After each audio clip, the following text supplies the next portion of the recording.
Today we're making lasagna, and not just any lasagna. This is going to be a really nice one that you might not have had before. It's going to be nice and cheesy, a little spicy, not too spicy for you, and it's going to be damn delicious. So go ahead and watch to the end of the video, and let's make this shit.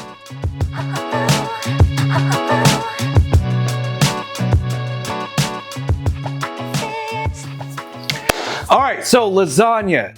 I gotta say something real quick here. I'm not that big on lasagnas from many restaurants. There are some that make it really well, and I love it. Definitely not buying it boxed. You can if you want to, I get it. Some people have to.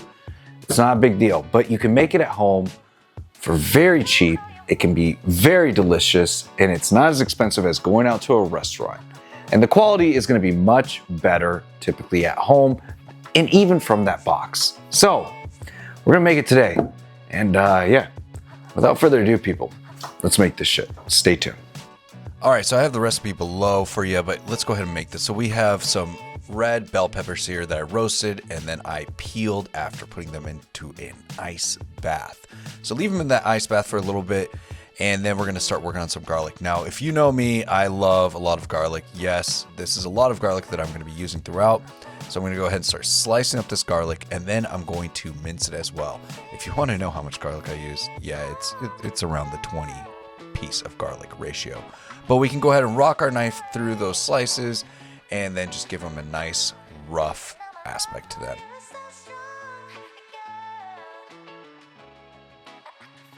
All right, then we're gonna just go ahead and keep mincing through our white onion. I've got a whole white onion here. You can use yellow.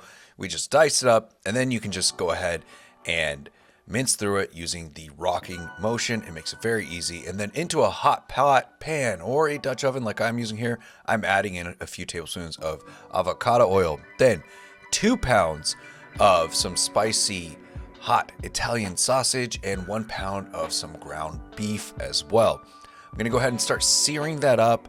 And to break it up, it's really simple. Just make sure it makes good contact with the surface, and then just work your wooden spoon or whatever safe kitchen tool you're using to go ahead and work through it until you get to this point right here where it's nice and ground up. You can also use a potato masher if you want to do that as well. If that's easier on you, go for it.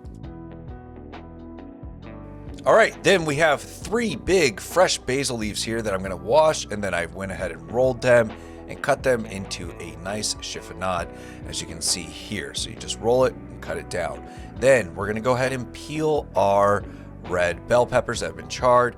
I wouldn't take away every bit of charred peel because it gives it a nice smoky flavor.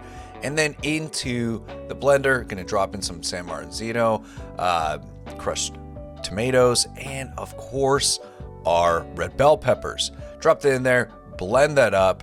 Now we're gonna move over to our meat sauce that we're making right now. So into there, I'm gonna drop in our garlic and our onions. You can reserve half the garlic if you wanna use it later on, that's perfectly fine. Then I'm gonna drop in some black pepper and some kosher salt. Fresh ground black pepper is the key here. And then some herbs de Provence, gonna add in about a tablespoon of that. Give it a nice mix. This is at about a medium to low heat.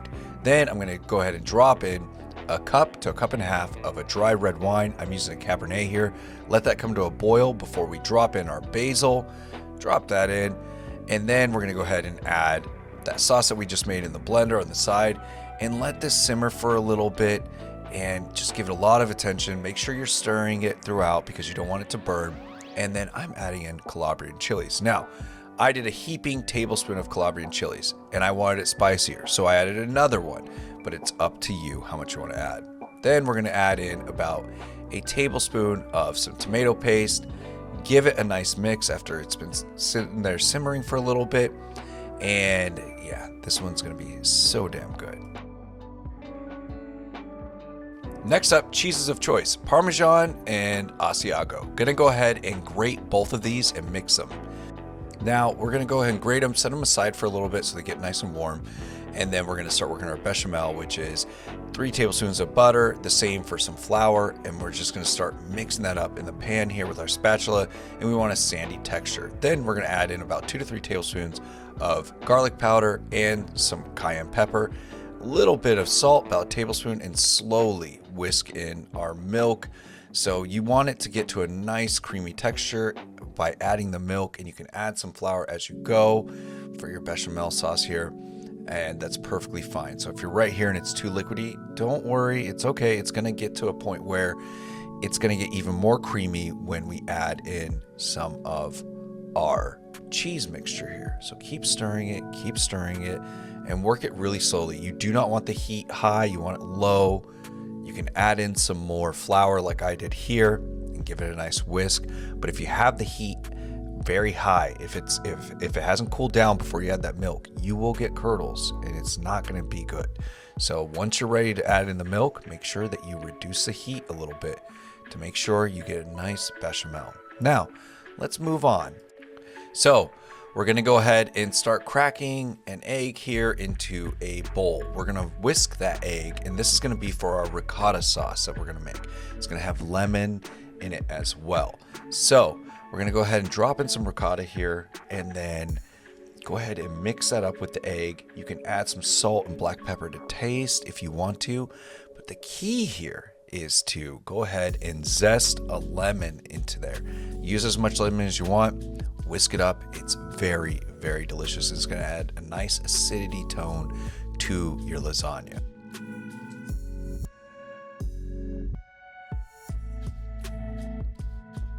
All right, so after adding our salt and pepper to our ricotta cheese here, we're going to go ahead and add some avocado oil. You can use olive oil if you want, 2 to 3 tablespoons. I'm pretty oil heavy if you can't tell by now. And then give that a nice mix. Set it aside in your fridge for later when we start building the lasagna.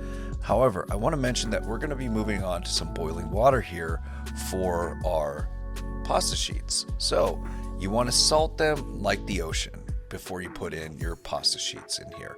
It's very important that you do that. Then we're going to add in our pasta sheets, boil them to al dente, and then we will drain them out. In the meantime, on a pan, I'm going to go ahead and oil that, and I have some tinfoil here with some oil on it. I'm going to go ahead and add my pasta sheets there and just let them sit there so they don't stick to the aluminum foil there.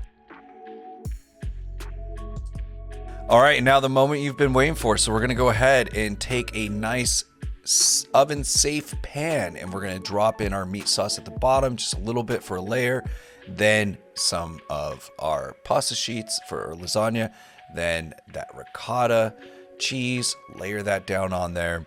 Then I'm going to come through also with the bechamel that we made earlier, drizzle that in. Look how creamy it got to. It's going to happen. You want it creamy, and I'll help you with that. Then I'm going to go ahead and do another layer of this as well.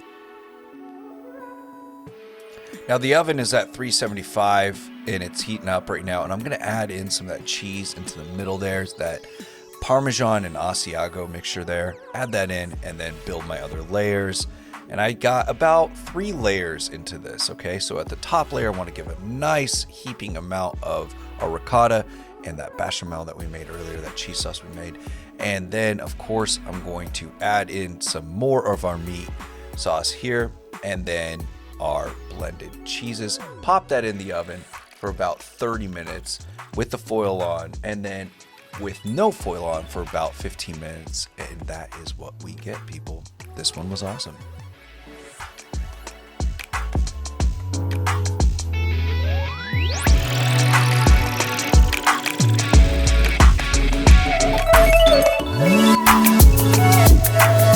All right, so we are done, and honestly, the kitchen is in a huge mess right now, but gotta say, this one smells so damn good, and we're gonna try this out, people. This is what we're doing.